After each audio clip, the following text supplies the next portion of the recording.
Hello everyone, today we're making a video about the Quasar VX format. Now I have made quite a few videos about this format. I've made about 10 videos so far, but I still feel there's a lot more to say. I mean, especially because I love helping other collectors, other repairers, and other restorers of vintage formats like these.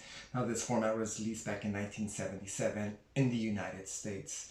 Now the reason I want to make this video is because I want to make sort of like a repair video for the videotapes, because it does happen.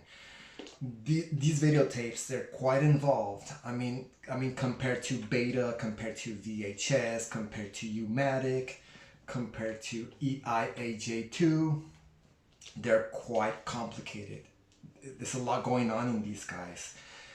Now the repairability, I mean, it's not impossible, but it is quite involved. It is not easy. Now I have done this 3 times in the past, and this will technically be the 4th time that I do this. I don't do this professionally. I do this as a hobby. I really want to document this very well, because there are no videos regarding this, especially not a repair video. I'm going to tell you how you can repair these. I mean, you might have one of these tapes in your possession and it is damaged, and you might be thinking, oh boy, it's gone, it's ruined, there is no way I'm going to be able to repair this videotape. Well, no, it is not impossible. It just takes a lot of patience, it takes a lot of dexterity. Alright, now let me go ahead and open this videotape. Now right now it's in its box. This was the 120-minute runtime version, but there was the 30, the 60, as well as the 100. Let me go ahead and open this right here. These are the cardboard boxes that these videotapes would come in. They are quite big, they are quite bulky. That would be this guy right here. This is the BC120.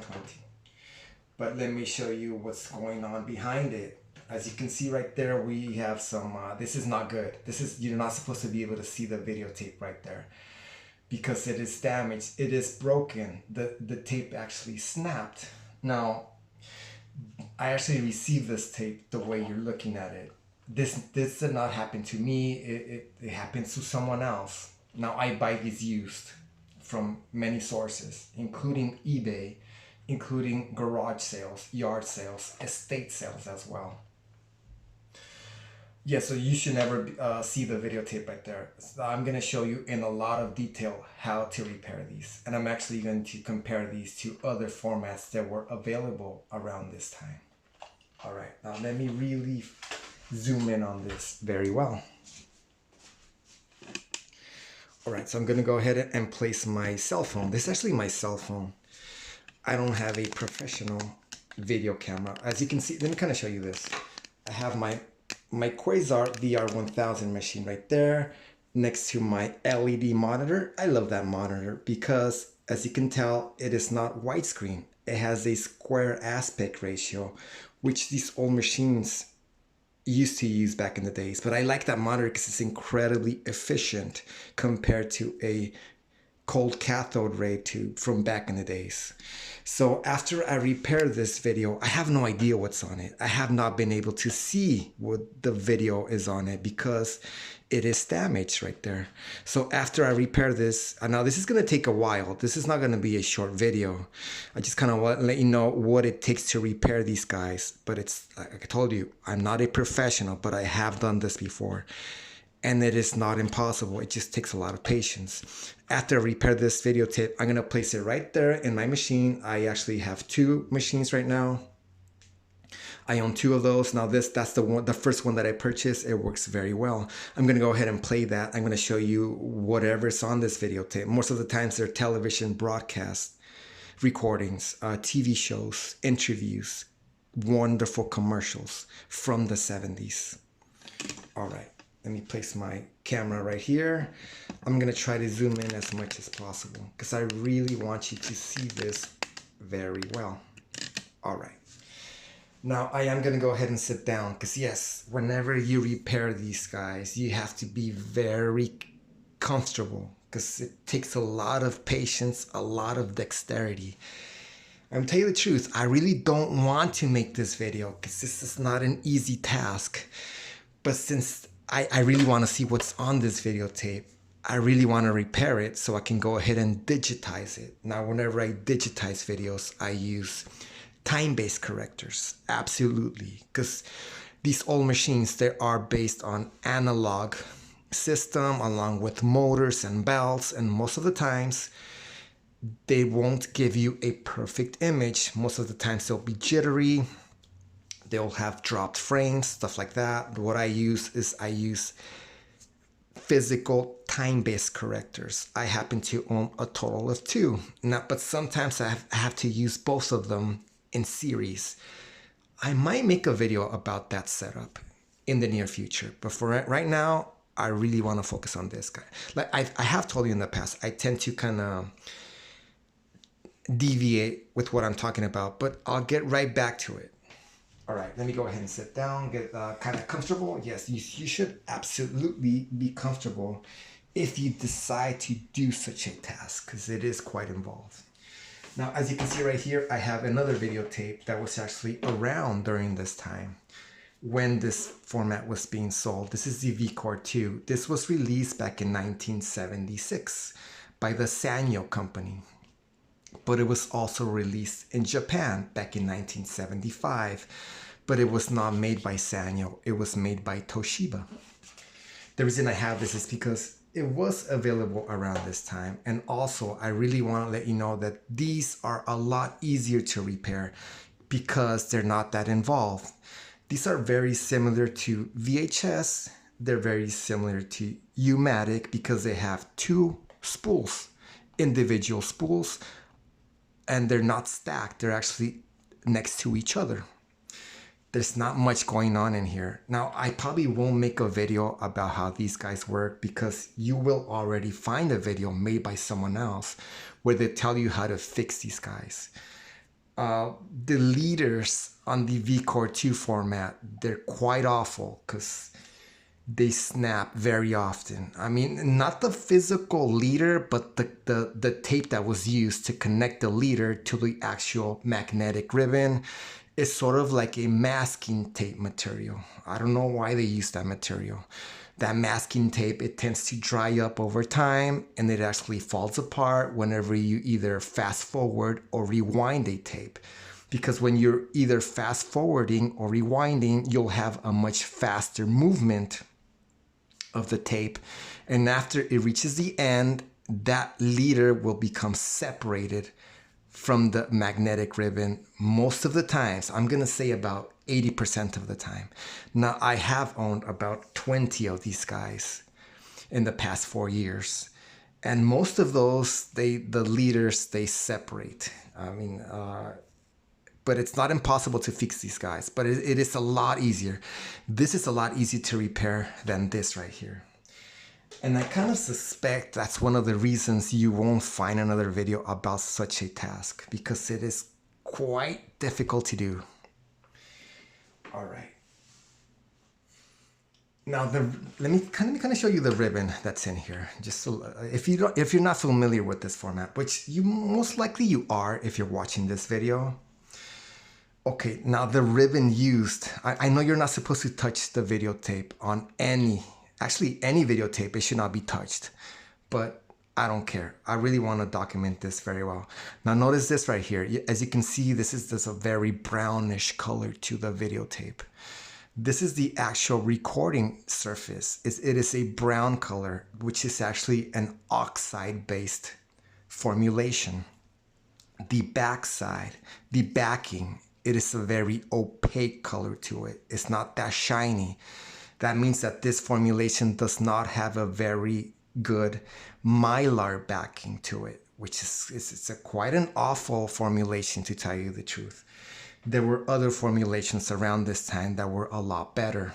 That would be, for example, Beta, for example, U-matic, and for example, the VCore II formulation. This formulation is a lot better than this guy for quite a few reasons. This has a much better backing to it. That means the tape can handle quite a beating. And also, this actually records onto, that would be cobalt. This is a cobalt formulation, which is a much better formulation because cobalt actually retains its magnetic field for much longer. compared to oxide. I don't know exactly why they decided to use oxide-based formulation ribbon for this format, but I suspect it's because of the price. This formulation is a lot less expensive to produce compared to either cobalt or the metal type. Now you will find the metal type ribbon on, for example, Beta as well as VHS, for sure. Let me go ahead and show you something that's, it's a little similar. It's not 100% similar. Like I told you, I tend to deviate with what I'm talking about, but trust me, it has to do with this. Now this is actually an audio cartridge. This is the 8-track format audio. I'm not sure you're familiar with the 8-track tapes. Now the 8-track tapes, the ribbon that was used inside, it was quite awful as well because it was also an oxide-based formulation. This is a soundtrack. I happen to love this movie. I actually own this movie in quite a different formats. Let me show you the ribbon. As you can tell right there, yes, we have that brown color. That would be the oxide formulation. It is very similar to the formulation used on the Quasar VX format. As you can see right there, we have that really brownish colored. It is not black. That means that both of these, they create a lot of wear and tear. You have to clean either your video heads or your audio head quite often. All right, I really want to show you that kind of a comparison of the actual magnetic ribbon that's in there. All right, now whenever you repair these guys, like I told you, do try to get as comfortable as possible because this is quite involved here. Before I get into this, I want to let you know something very wonderful that I've been doing lately.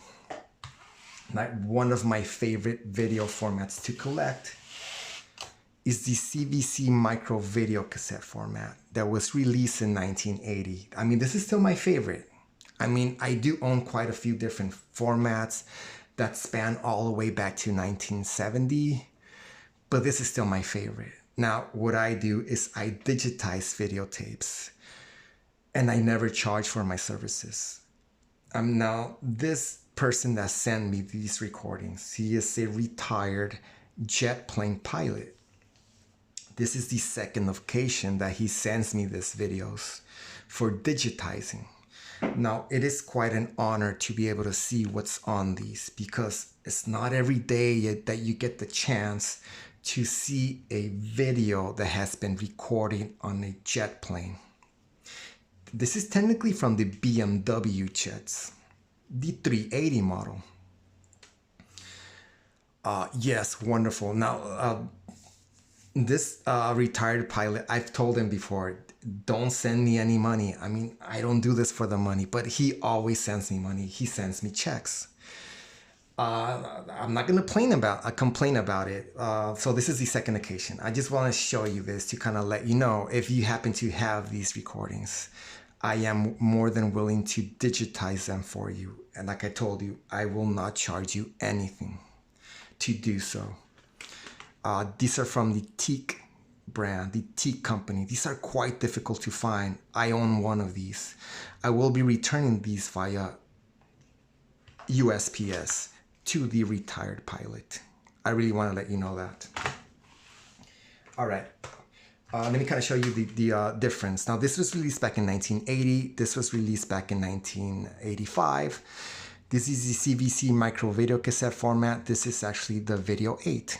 Now, believe it or not, when this formulation was around, this format was still being used by the police, by the military, by NASA as well, which is very strange for many reasons. This lets you record up to 1 hour maximum. This lets you record up to 2 hours maximum. So right away, I would say this is a much better format, but for some reason, this format was still being used. Another very strange thing about this is that this does not allow stereo recordings. That would be the audio. It only allows mono single channel audio. This allows stereo dual channel audio. But like I told you, for some reason, NASA, the military, they kept using this format on, for example, their military vehicles, as well as their airplanes, their jets, stuff like that. All right, I kind of tend to deviate with what I'm talking about, but I'll get right back to it. Okay, so it might be that you have a videotape like this and it is damaged. I'm gonna really show you how to fix these guys right now. Okay, now what you need is, you don't need that many things to fix one of these guys. What you definitely need is a number 2 Phillips screwdriver. The number 2 type. I love this brand. This is from the WERA brand. It's a very popular brand in Europe.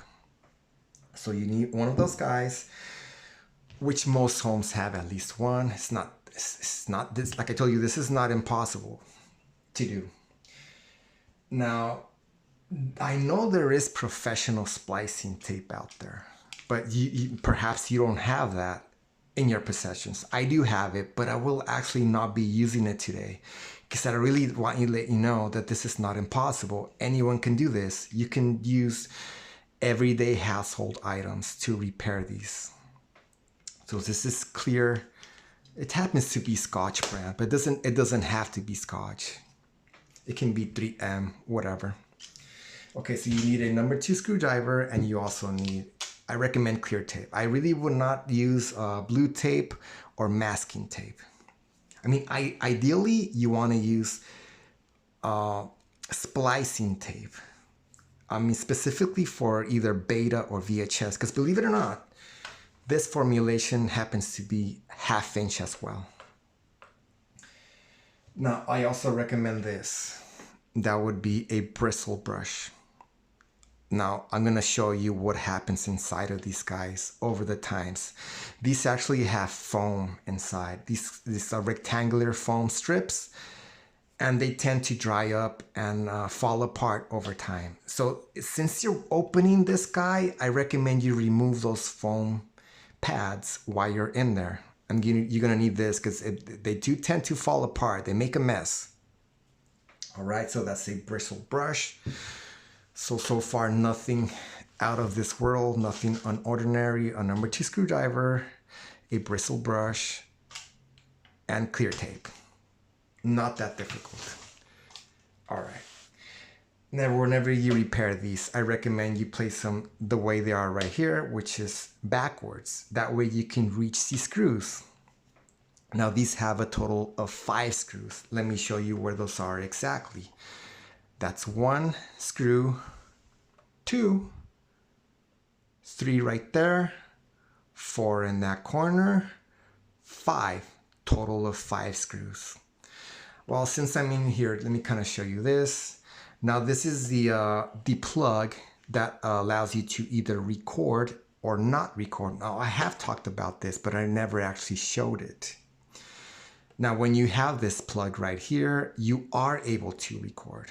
But if you happen to remove it, you are no longer able to record. It's sort of like a way to avoid overlapping your recordings. This has a place where you can kind of place that plug so you don't lose it. It's like a temporary place. All right, let me go ahead and place that back because believe it or not, I do record onto this format and many other very vintage formats. I think it's a very fun thing to do. But before I record onto these, I digitize the videos that are on there. All right. Now let me go ahead and remove those screws, those 5 screws with my screwdriver. All right, so that is the first one. Now that's off. Now these are quite long. I don't know the exact size of these, but these must be about 1 inch deep. They're actually all the same size. All the 5 screws are the exact same size, so you don't really have to kind of remember where they used to be. All right, so that's one. Let's go ahead with the second. So far, that's 2 screws that have been removed. Right there, 2 screws. Let's keep going. Now this one is towards, it's not 100% in the center. It's sort of like a little bit towards the left, which is actually the right, because this videotape right now is actually backwards. Okay, right there. So far I have removed a total of 3 screws right there. Total of 3. We're not done yet. We have 2 more to remove. Let me go ahead and remove this one on this corner. I've actually been wanting to make this video for the past year,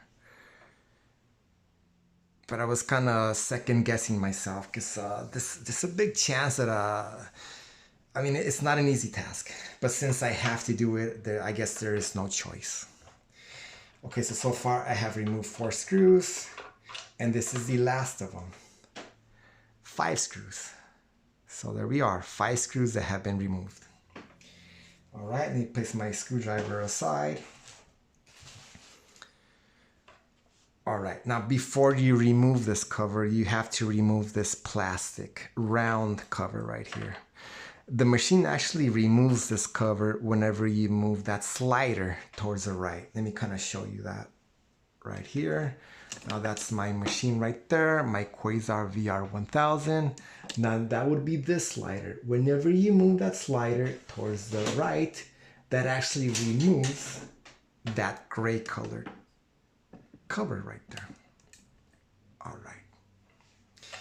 So to be able to remove this cover, you don't just spin it around because it's actually locked in place. What you do is that this has a steel little protrusion right here that you just press down. After you press it down, you are able to spin this counterclockwise. Let me go ahead and do that. So I'm actually holding that steel pin down while I spin this cover out, like so. What I'm technically doing right now is done by the machine itself whenever you move that slider, like I told you.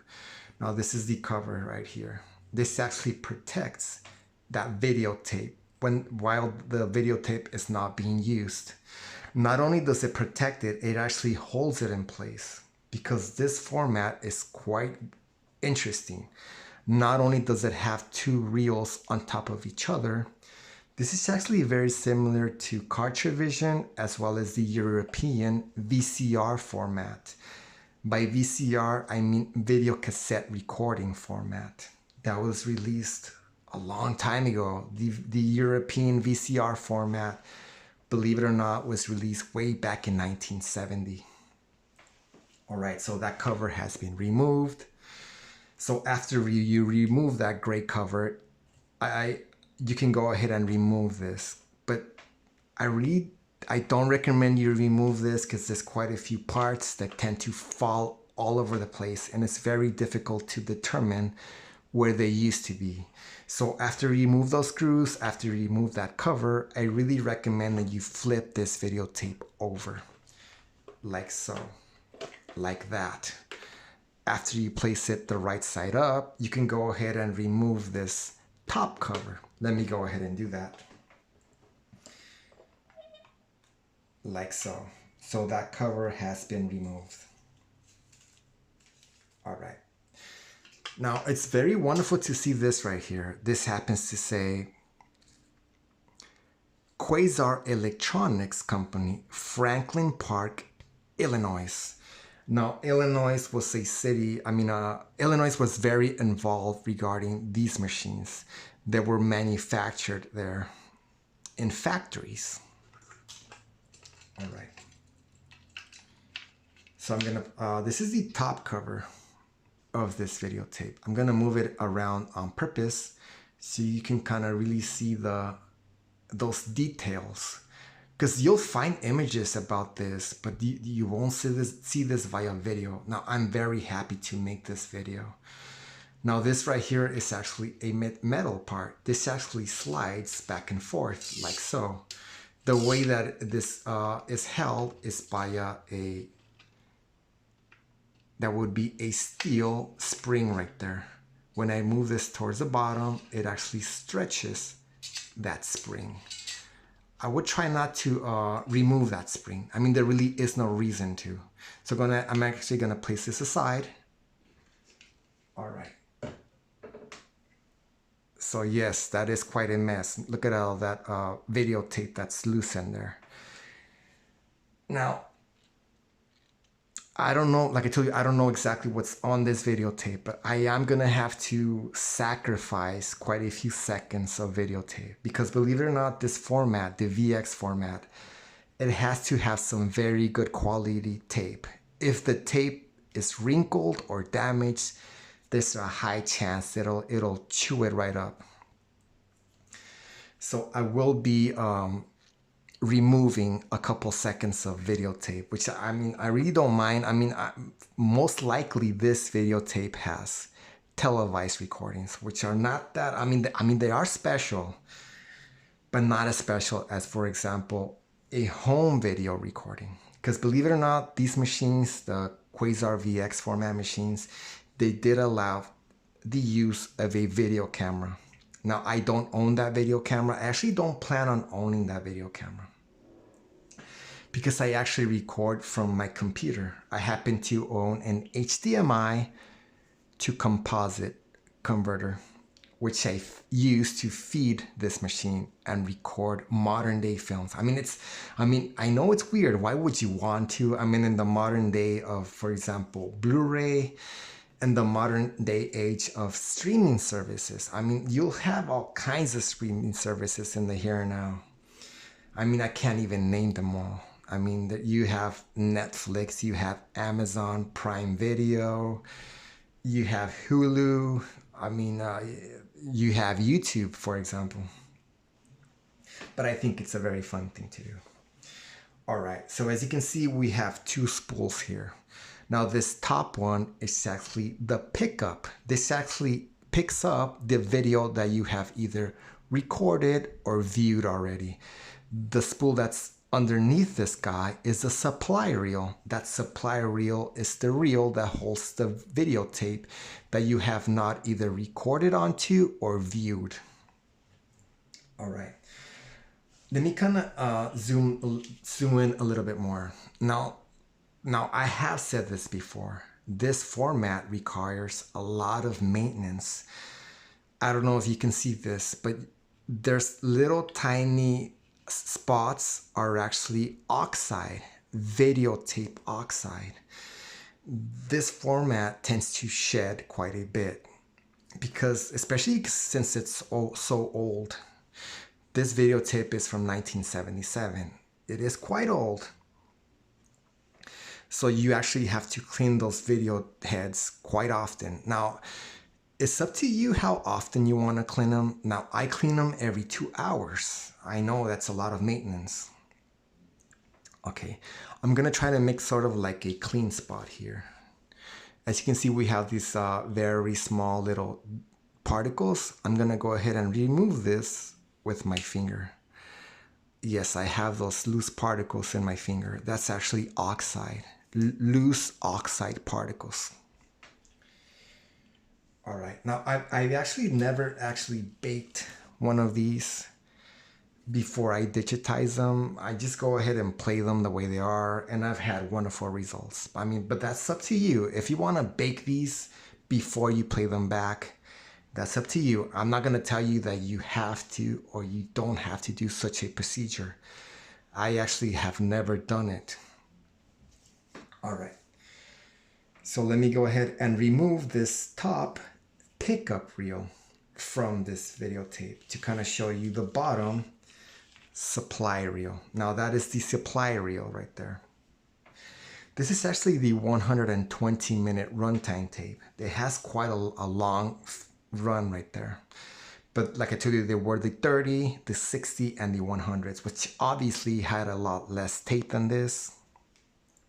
All right, so let me go ahead and cut off a small section that is damaged, because like I told you, if the video quality is damaged, wrinkled, there's a very high chance that this will happen all over again. Now, I don't know exactly why this happened because I bought this videotape the way it is. That would be damaged. There's quite a few reasons why this can happen. Now, one of those reasons is if you have a dirty rubber roller. Now, if you're familiar with both VHS machines as well as audio cassette machines, you'll know that the rubber rollers require maintenance. You have to clean those rubber rollers once in a while, because if you don't, they will become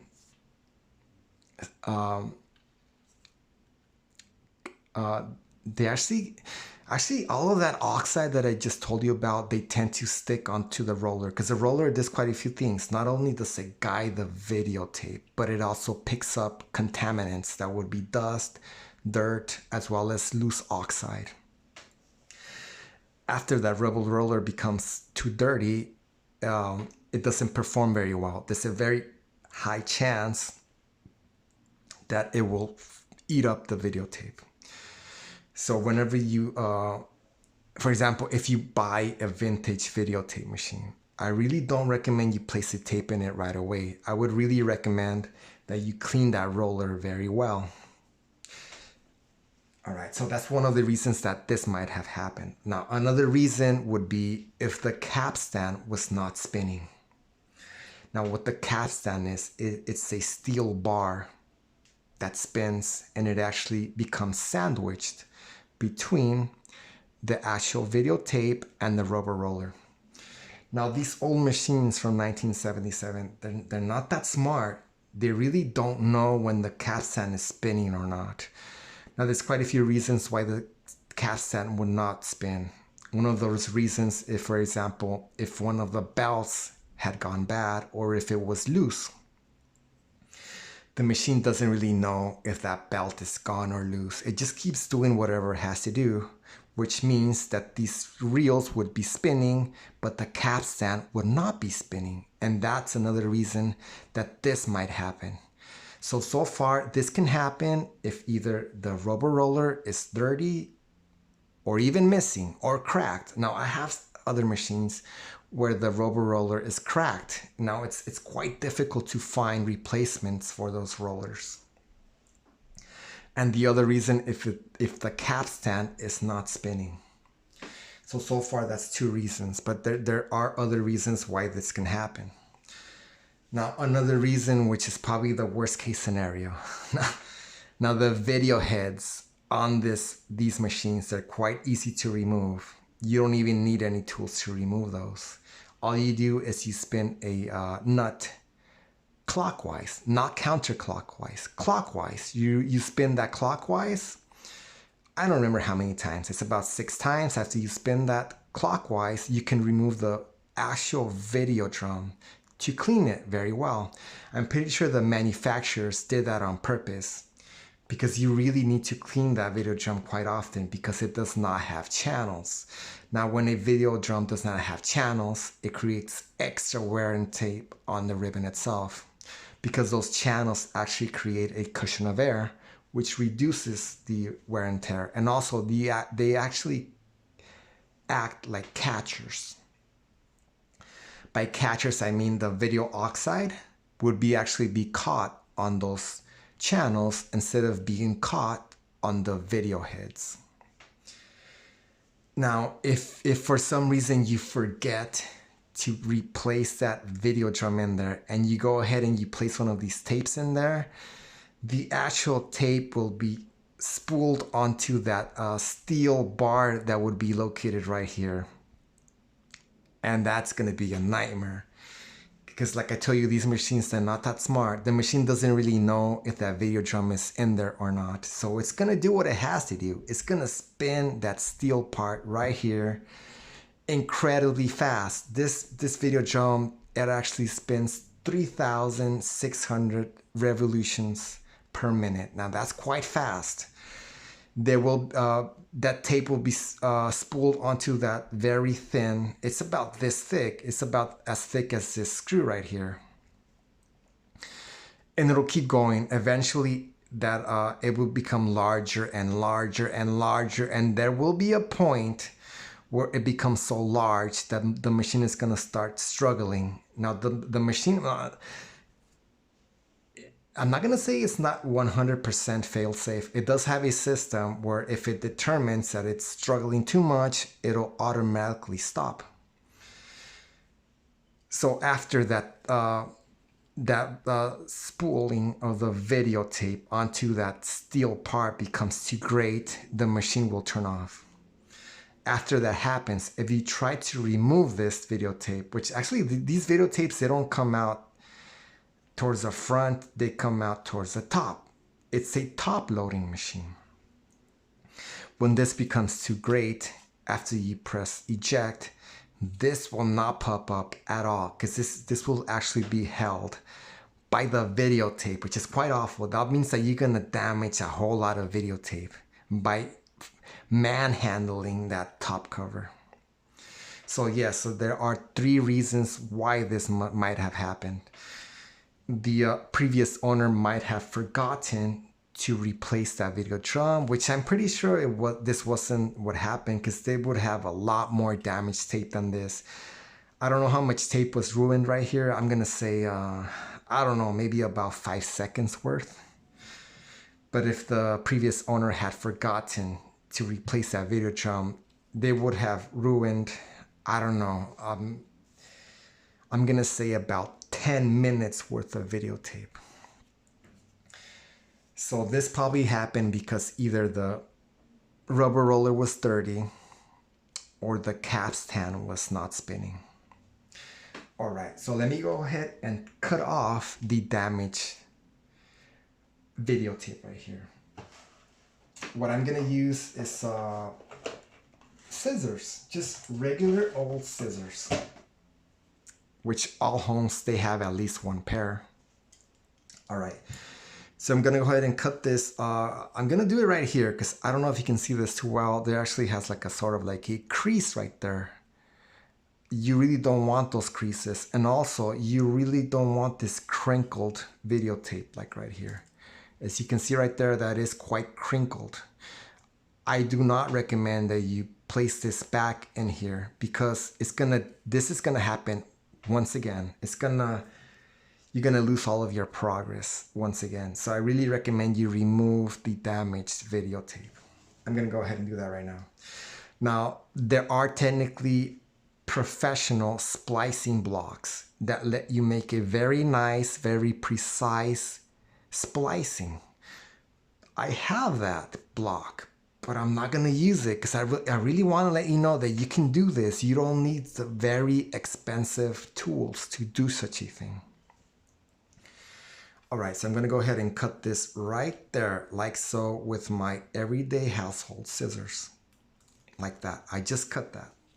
I know some of you viewers might be cringing right now whenever you see someone splicing videotape with regular scissors, but I don't care. All right, so I just cut that right there. I'm gonna go ahead and do the same thing, probably right here, because I can see that this tends to have a crease right there. You can see the difference between the recordable side, which is the brown colored side, and the black non-recordable, which would be the backing, which is quite an awful backing. It doesn't have that much mylar material, which would have given this tape a lot more strength. Now this videotape is quite thin. Now I don't have a micrometer tester, but it's incredibly thin right here. Okay, so I'm gonna go ahead and cut that right there, like so, with my everyday household scissors. All right.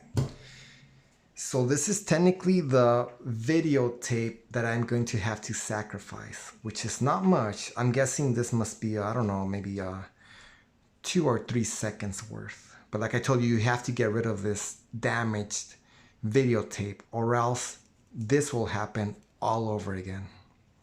Okay, so let me go ahead and place that aside. Now, since I'm in here, I'm not gonna go ahead and close this right back up, because I'm gonna do something that I recommend you do. Like I told you, I recommend you use a bristle brush. I'm gonna go ahead and clean this. This would be the pickup spool. While I'm in here, I'm gonna try to remove some of those oxide particles.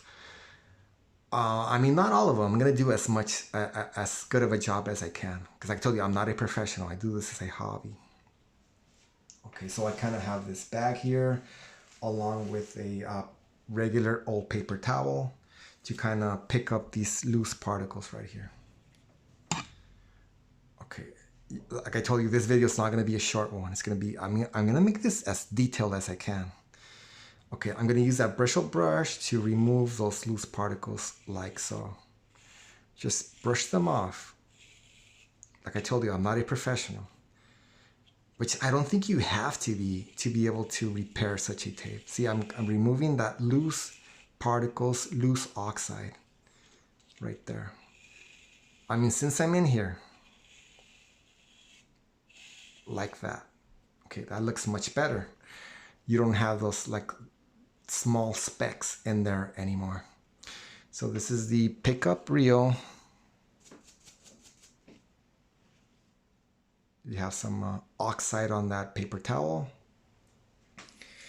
Okay, now let me show you where those foam pieces are located.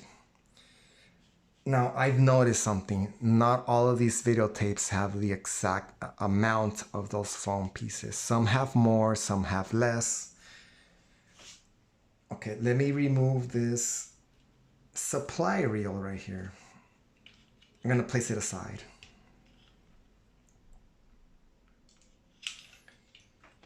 Yes, this is quite an involved process, but it's like I told you, it's not impossible. Nothing is impossible. Okay, I'm gonna place that aside. Okay, let me try to show you this very well. Now this is actually a total of 4 on this particular videotape, but that can vary. Now this one right here, one right here, 2, one right here, 3, and one right there. So far that's 4 foam pads. Now I do recommend that you remove these because they tend to fall apart. And they can become stuck onto either the video drum or the video head and reduce the video quality, which you're probably trying to digitize. I mean, I don't know if anyone else records onto this format, which I happen to do. So let me go ahead and remove that. I'm just gonna remove it with my bare hands. I mean, you can do this, for example, with alcohol or whatever you wish to do. I'm just gonna remove it with my bare hands. Okay, I'm gonna focus on this one right here. And yes, it does tend to fall apart. As I'm trying to remove this foam part, I'm actually creating a whole lot of loose particles right here, which I'm actually gonna have to clean with my bristle brush. Let me go ahead and show you one of those foam pads right here. So yes, that's pretty much removed right there. That's pretty good. I'm not trying to get like 100%. Okay, right there. It doesn't look that nice. It has a sticky backing to it. And it's actually a foam material. I don't know exactly what this material was placed in these guys. I do suspect why. It's probably there to kind of pick up those loose particles that will kind of become caught onto those foam pads. But a bad thing about leaving those guys there is because they tend to disintegrate and they create a mess on your video drum and video heads. Okay, so far that's 1. I'm gonna remove all 4. I mean, since I'm in here. Okay, so this is the second of the 4th foam pads. I mean, I don't really mind not having these guys. All right. Now these are still sticky. But it might be that you have a videotape where they are not sticky anymore. Okay, so this is the second one.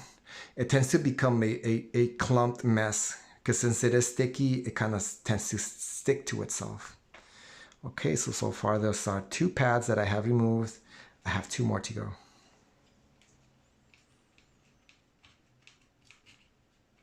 Now, I actually don't do this in all of my videotapes. I actually own a total of 70 right now. So that would be quite a lot of work. I tend to remove these pads whenever I have to fix a damaged videotape. But I mean, you might be a professional. You probably remove all of these pads on all your videotapes. I mean, but that's up to you. So that is the third. Yeah, let me kind of see right there on the palm of my hand, I have a few loose foam particles. Those are the particles that I had just removed with my bristle brush. Okay, so far that's 3 foam pads. We have one more right there. I want to thank you for your patience, because like I told you, this process is quite involved. It takes a lot of patience. I recommend you try to get as comfortable as possible whenever you do such a procedure. All right, so this is the fourth of those 4 foam pads. All right, right there. It did kind of fall apart, which I'm actually gonna have to clean it right now. Okay, so that would be the 4th foam pad. Talking about foam pads, I'm not sure you're familiar with the 8-track cassettes. You also have a foam pad on the 8-track cassettes. They're located exactly behind the audio tape right there. You're technically supposed to replace those. You will find replacements online, because those two tend to dry up and do the exact same thing that these guys do, which they tend to fall apart and create these foam particles. All right, so I just removed all of those four foam pads. So now I'm gonna place this paper towel underneath this videotape. I'm gonna try to brush off all of those loose particles that I just created by removing those foam pads. There's an open area right here in the middle. I'm gonna take advantage of it. I really don't want to move this guy too much, because there are quite a few parts in here, and it becomes quite difficult to replace those parts back where they used to be. Okay, so I'm gonna use my bristle brush. I'm gonna work my way from the outside towards that open area. Like so. Like that. Yes, yes. I'm gonna kind of zoom in on that paper towel to kind of show you those loose foam particles. All right. Let me remove this paper towel. I mean, let me kind of show you those loose foam particles that I'm talking about. They're right there, right in that area. Those are in fact dried out foam particles. All right, let me place this aside. I don't know whether this video has not been made so far. I mean, this is nothing new. This format has been around for a whole long... This format has been before I was born. I was born in 1982. And I'm very happy to make this video. All right, so since I cleaned that area, I'm gonna go ahead and replace this. This will be the supply reel. All right, like that.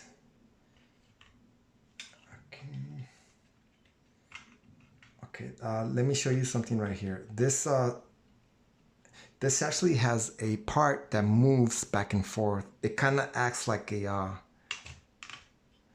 these reels, they actually have these open cogs on the outside of them, which I use to kind of keep the tape from spinning while in transportation. See, after you place that in there, you are not able to spin this. It's stationary due to those cogs on the outside. This is a very good idea, because if those cogs were not there, this would be kind of spinning when this tape was not being used, and that would create a nightmare in here. Okay, so I just replaced that supply reel in here. I mean, so far what I've done is, it's not the hardest part. Now, the hardest part of this process is recreating that 360-degree loop right here. I mean, I don't know if other videotape formats they have such a loop like that right there. That's the main reason why this process is so involved, so difficult. Okay, so let me go ahead and place the pickup reel right here. That would be this right here. Like that. Okay, so both of our reels are back in place after they have been cleaned. Not professionally, like I told you, I'm not a professional. I tried to clean those as much as I could. All right. Now I'm gonna go ahead and make a splice with your regular old clear tape. I know if you're a professional and you're watching this video, I know this is cringeworthy, but I just want to let people know that this is not impossible. Anyone can do this. All right.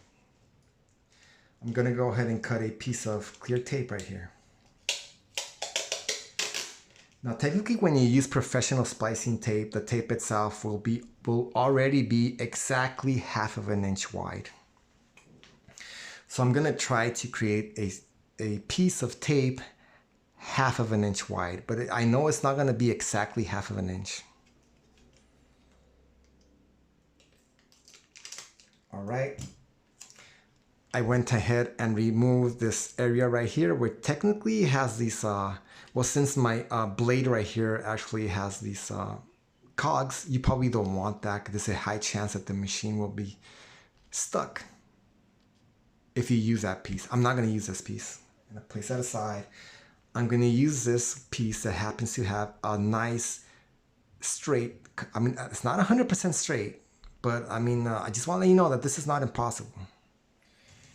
All right, let me go ahead and cut off. I'm going to try this as best I can. I'm going to try to make a 1/2 inch piece right here.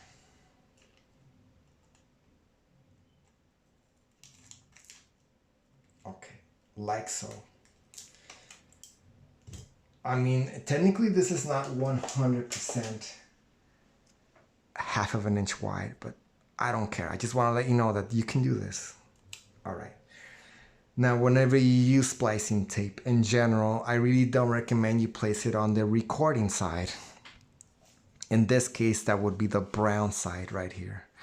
I wouldn't go ahead and place that tape on the brown recordable side. I would place it on the back, the backing side. That would be the darker black colored side.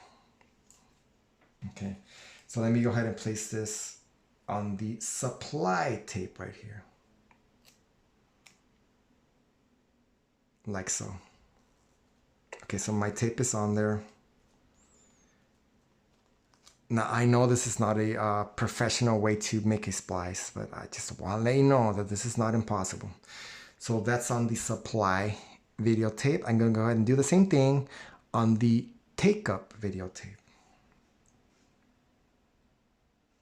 Like I told you, I really recommend you do that on the black side. That would be the backing side of the videotape. I'll place that right there. I mean, as exact as I can. I'm doing this freehand, which, like I told you, is not a professional way to do this. But I want you to know that this is not impossible. Like so. Now, obviously, my tape is off-centered, which is fine. I'm gonna go ahead and cut off the section that is off-centered with my regular old scissors. Okay, I'm cutting off the extra material that I technically do not need. Right there. All right. So this is technically the 4th time I've done this, which is not much. All right. So I have technically made a splice on a Quasar VX format videotape right there. But we're not done yet. I mean, the hardest part is yet to come. All right.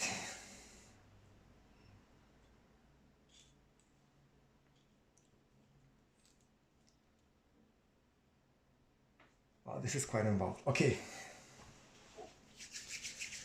Let me get comfortable here. This is quite involved. Now I'm gonna have to go ahead and make a 360-degree loop right here. And I'm gonna have to pretty much pray that it stays in place while I close this videotape.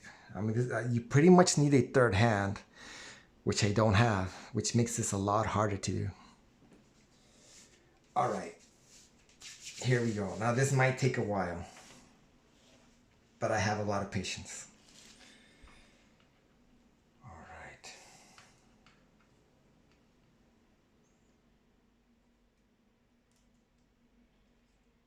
All right, so far so good. Now this area actually has a sort of like these guides that kind of help you to keep that videotape in place. You probably want to take advantage of those guides. All right, so far so good. Okay, now I just noticed something. It's a very bad idea to place your splice in this area because your splice is technically a little bit stiffer. And since it is a little bit stiffer, it's difficult to create a 360-degree circle. I'm gonna have to go ahead and spin these so I can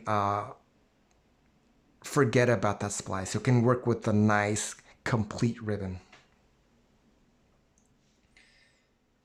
All right, let me go ahead and do that. Now to be able to spin this guy, you have to go ahead and move these parts away from your reel, like so. After you remove them away, you can go ahead and spin this. Let me go ahead and do that right now.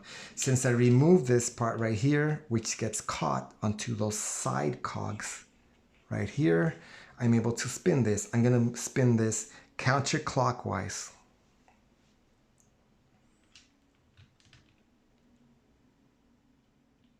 Like that.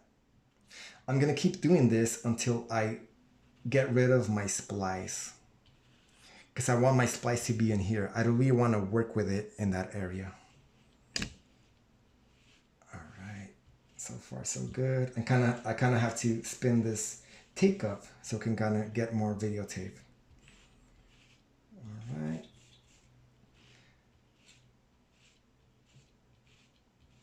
So technically my splice is right there. I want to make sure it's over here.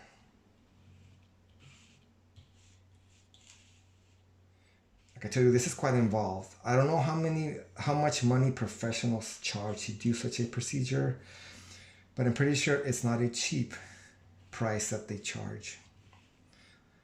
Okay. My splice is right there. You can probably tell because we have this sort of like a bent right there because it is a little bit stiffer than the rest of the videotape. Like I tell you, I have no idea what's on this videotape. The only way to find out is by repairing it and placing it in my machine. Okay, I think that's good. I'm gonna go ahead and release that part that holds the tape. See, by releasing that, it no longer spins. I can no longer spin it. Technically, my splice is right there. It's sort of like this bent area right there. Okay, so far this video has been 58 minutes, but I'm not done yet. Like I tell you, this is quite involved, but it's not impossible. All right, now I'm gonna have to go ahead and make that 360-degree turn right there. Now there is a big chance that I might have to start all over again because yes, so far so good. Yes, we need 360 degrees of videotape right in the middle right there. Oh man, I'm really thinking about aborting this video because it's so difficult, but I'm gonna keep going. Because I think it's time that somebody releases a video about this. Okay, I think that's good. I really like kind of removing more tape than necessary. And then after I'm done with this, I go ahead and place that videotape back on the pickup reel. So I know I have more than necessary, but that's fine. All right, I'm gonna try. Like I told you, I know you're not supposed to touch these, but I don't care.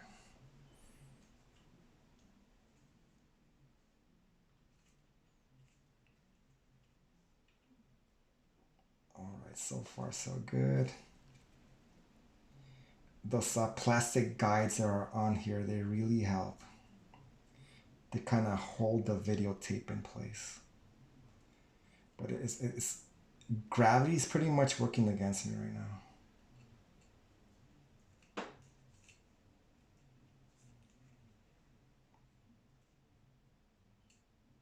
Okay, like so. Like that. That's pretty much what you need right there. But it's a big chance that that'll fall apart on you. I mean, it's happened to me. This takes quite a few times. But like I told you, it's not impossible. All right, well, obviously I have more videotape than what I need. I'm gonna go ahead and return that onto the take-up. Okay, I'm gonna hold this right here. I'm gonna go ahead and place this videotape where it should be, which is right here, like so, like that. Yes, that looks good. I'm gonna go ahead and see, this is where you need a third hand, because you need to move this part that has a spring while you spin this take-up reel, like so. You pretty much have to kind of guess how much to spin this, because I have no idea how much. Okay, now that looks good. It seems like I have too much videotape right there. Yes, I have too much right there. I'm gonna actually return that to the supply, which is not easy. Okay, I'm gonna go ahead and move this so I can spin that bottom. I'm gonna use my scissors to kind of spin that supply reel by moving those cogs towards me like that. See, we're getting rid of that extra ribbon right there. I'm gonna try not to get rid of too much, because by getting rid of too much tape, that's gonna mess up my 360-degree turn right there. Okay, this is quite involved. Okay, so far so good. Yes, I am getting rid of that extra tape right there. We're almost there, just slightly more. I think I'm gonna stop right there.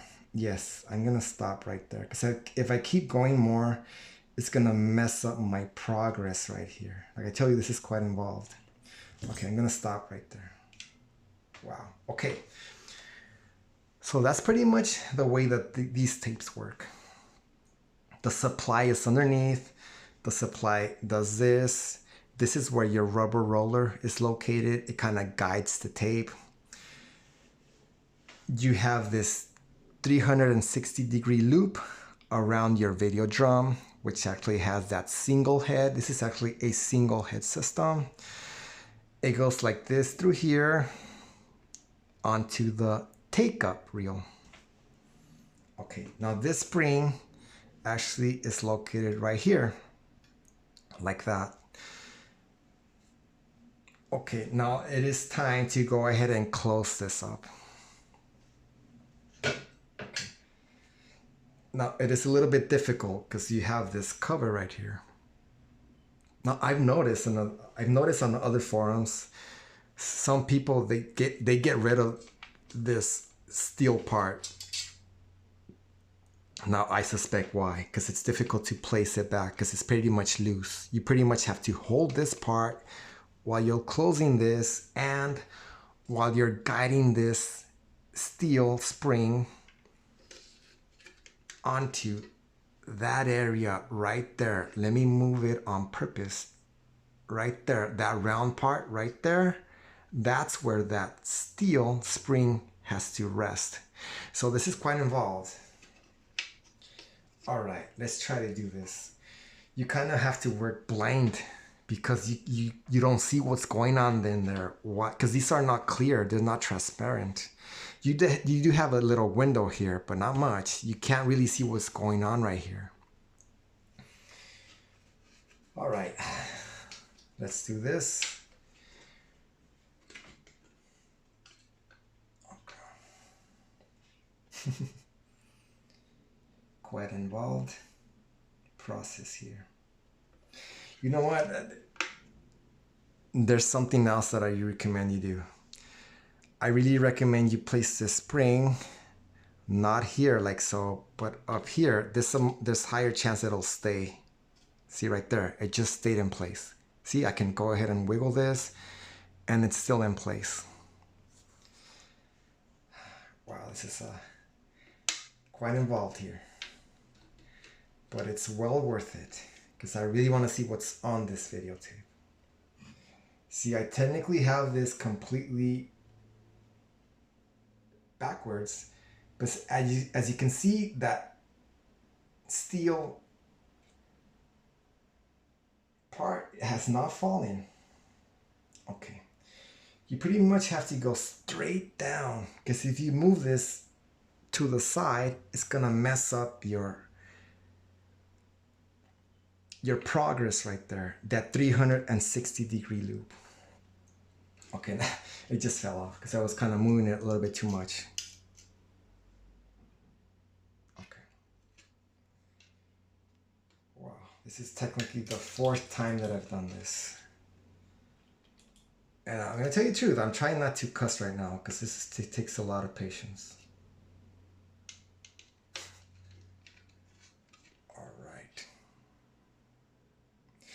Now, I kind of recommend you try to work from the right towards the left because the right has more moving parts. That would be the spring as well as that door that slides back and forth. Yes. Actually, okay, I really want to make this as detailed as possible. I recommend that you move this steel cover right here downward, like so, while you're closing this up. Because by moving that downward, there's less chances that you'll disturb that videotape right there.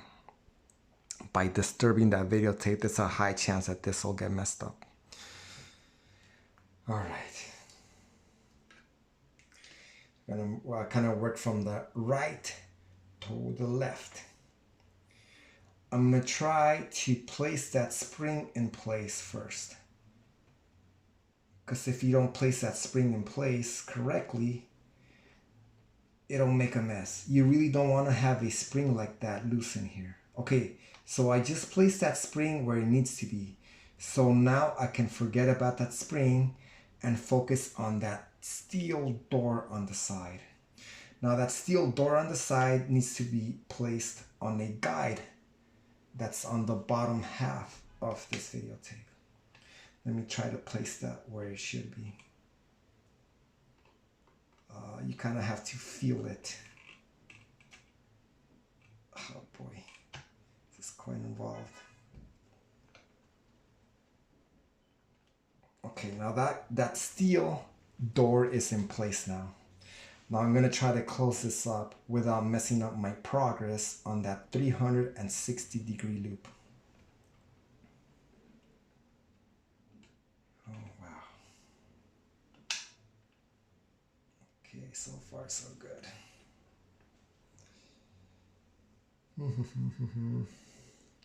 Yes, so far so good. I have to kind of fix that bottom right corner. I'm a little bit off there.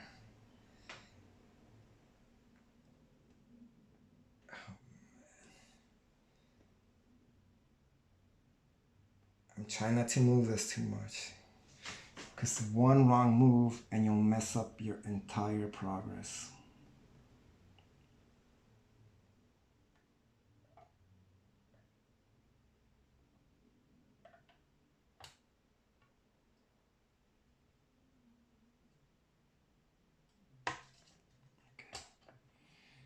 Okay. I'm gonna try to go straight down right now. Okay. See, I'm working blindly. I don't know what's going on in there. Hopefully my progress has not been ruined. You can kind of hear it snapping into place. It doesn't want to go down. There's something in the way. You kind of have to move it back and forth just slightly. Not too much, not too fast. Okay, yes, it's in place. Okay, now after you place that cover in place, I don't recommend you release that slide door. Not yet. Okay, this is the moment of truth. I'm gonna have to spin this completely around and try not to let it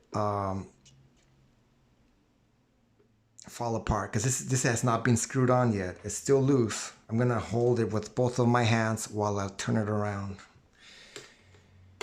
Oh, yes, quite well. I'm gonna do that kind of slowly. See, I'm holding the sliding steel door. I'm not letting it go. Okay, technically I did mess up my progress, but that's okay. It can still be fixed. Okay, since this has been turned around, I'm going to go ahead and release that steel side cover. See, I'm letting it go. Okay, so it's in place. All right. So all of the mechanical parts are now officially in place, but I still have to fix that ribbon. Okay. All right. I can kind of relax a little bit. It's quite a tense procedure here.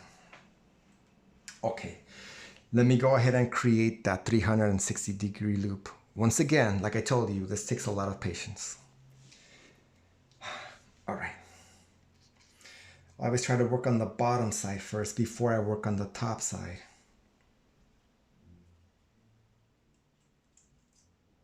All right. Now, believe it or not, there are some plastic guides in here that they're shaped exactly 1/2 inch.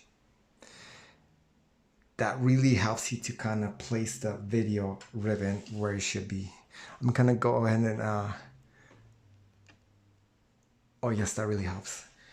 Okay, so far I'm kind of placing that videotape on those 1/2 inch guides. It kind of fell into place, which is wonderful. Okay, so far so good. I'm working my way around. Yes, that looks good. Okay, so after, I'm not done yet. This is quite an involved process. Okay, after your videotape is on there, you have to go ahead and replace that plastic cover that had removed a while ago. All right. Now, I think I need more ribbon. Okay, let me show you something right here. This is quite an involved task. Okay, right there, we have sort of like a opening right there. I can actually place my scissors right there. You don't want that. You want to get rid of that gap right there. So I technically need more ribbon. I'm going to try to get more ribbon. Okay, hopefully I can just pull this and I can get more ribbon. But if I can't, I'm going to have to physically spin this right here. And it's a little bit involved because in order to spin this, you have to push this downward. All right, let me try to get more videotape right here. Hopefully I can. Yes, all right, that's great news. Because if I was not able to grab more tape, I would have to go ahead and spin these guys, which I really don't want to do right now.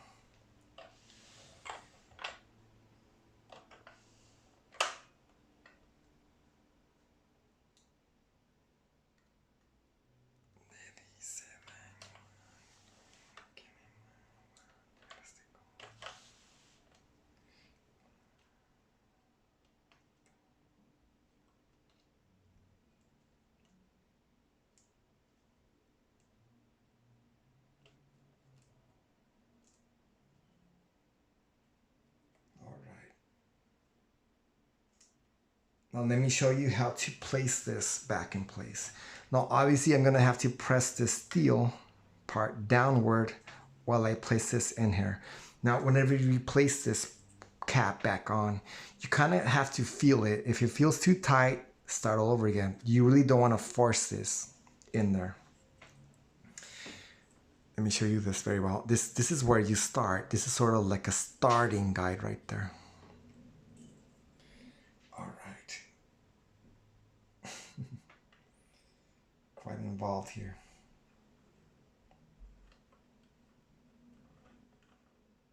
All right.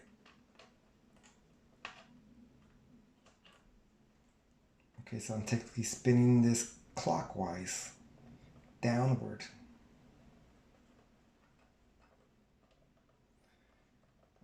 I'm kind of feeling it. If it feels too tight, I'm going to start all over again, because you don't want to force this cap downward.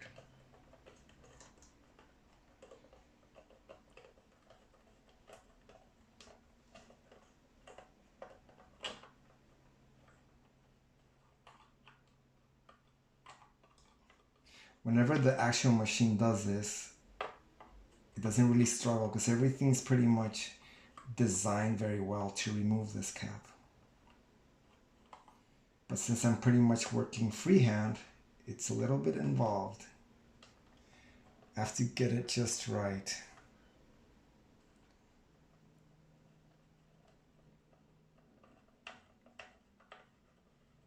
Okay, that feels good. Yes.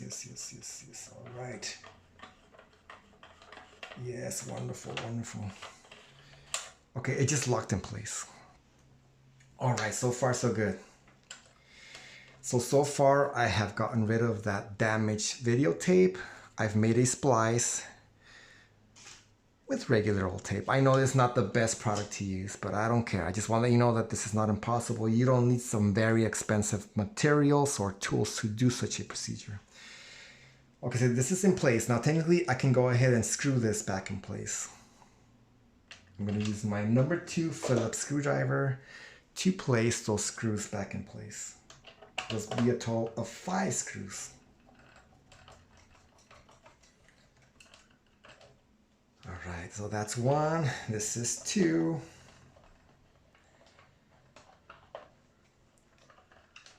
This is 3 right here, a little bit off-centered.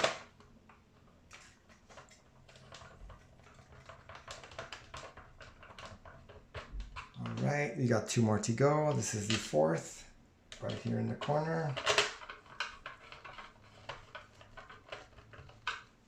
And this is the 5th,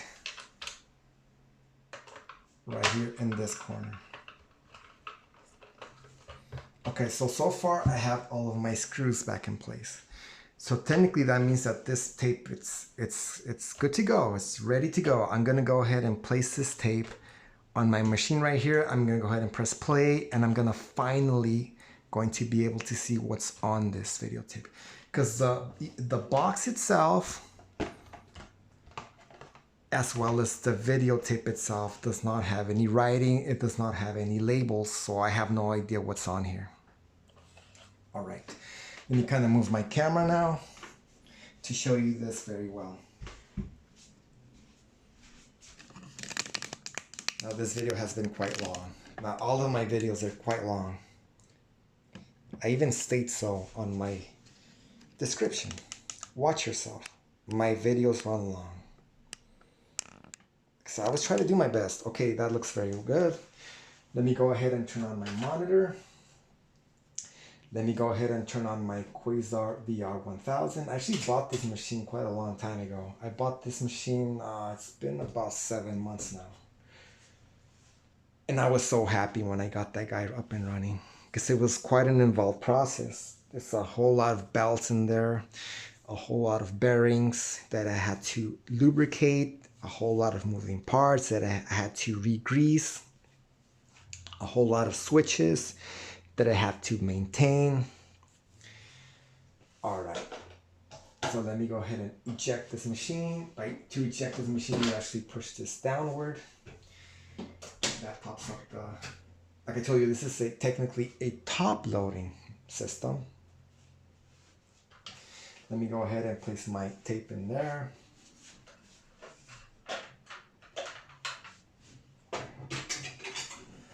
Now, before you play back a videotape that has been repaired, I really recommend that you try to rewind it completely to get rid of, in case there's the slack that I place in there is not the correct one. By rewinding a tape, you will create the correct slack. So you gotta close this up. you always have to move this towards the right. It was sort of like an extra step. What this actually does, it removes that gray colored cap that I just showed you. Okay, so you move this towards the right like so. Now that cap has been removed. All right, so this is a moment of truth. I mean, all of that work that I just did. Let me go ahead and rewind first. I don't really want to play right away. I want to rewind this tape. Rewind. Good. We have nice and smooth movement right here. Let me show you this very well. Look at that. It's rewinding. And look at that tape counter go. I really like how I got the shine out of this machine. This is sort of like a glittery finish. It looks quite nice. I mean, I got that shine back on this machine by using car paint grade polish. Yes. Aluminum, there's this wonderful products to clean aluminum. All right, I was just able to rewind that tape completely. Okay, let me go ahead and press play. Now this is the moment of truth.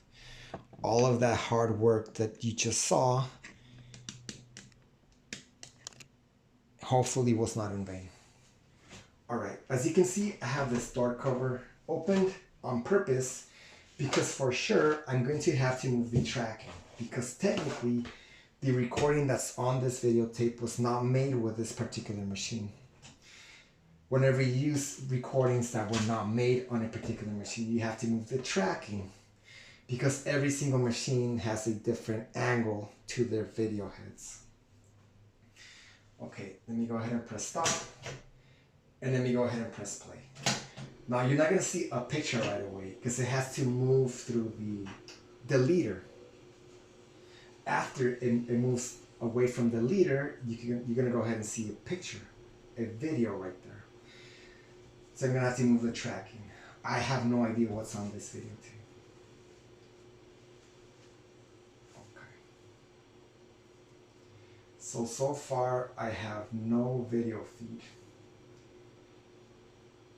I wonder if I go ahead and press fast forward, I'll probably get to a place that happens to have a video feed. Let me go ahead and do that. Stop. Let me go ahead and press fast forward. So that is fast forwarding. Press stop, and let me go ahead and press play. Alright, so that is playing. So far, it seems like this videotape, it's a blank one. Alright, let me go ahead and place a tape which I happen to know it has a recording. Okay, so I technically just repaired a videotape that is technically blank. I mean, it happens. Let me go ahead and bring a videotape that happens to have a recording.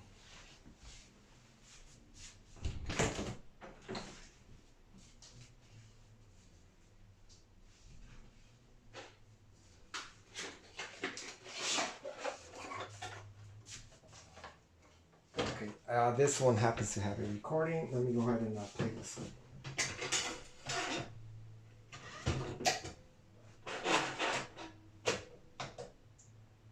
Stop, fast forward. I'm going to fast forward a little bit. Okay, I'm going to go ahead and press it. Oops. Okay, the Nixon interviews. Now, I don't want to show too much of this because I actually plan to. Okay, this is wonderful right here. This was made way back in 1978. Yes, I do have to move the tracking just slightly. This is sort of like an introduction for that interview. I mean, the quality on the VX format, I mean, it's not bad. Obviously, it's less than VHS. It's sort of like a baby step above the CED video disc format. Okay, I don't want to show too much of this recording. So yes, hopefully this video really helped you. If for instance you have a videotape that happens to be damaged. As you can see right here, we no longer have that damaged videotape in here. I did have to sacrifice a couple seconds worth of videotape, which actually has nothing. I mean, I didn't know what this videotape had, which technically has nothing. It's a blank one, which is fine because I actually plan to record onto this format. I mean, I think it's something that's quite fun to do. So if you have any questions, for example, if you happen to have a damaged videotape and you're not willing to do such a task, which is not easy. It took some time. It took a good, I'm going to say it took about 40 minutes because it's quite an involved task. I mean, I'm more than willing to do such a procedure for you. I'm not going to charge you anything. If you have any questions. Now, I'm thinking about making even more videos about this machine. There's a lot more to say about it. If you have any questions, please do ask questions in that comment sections. I would love to answer those questions. Thank you so much.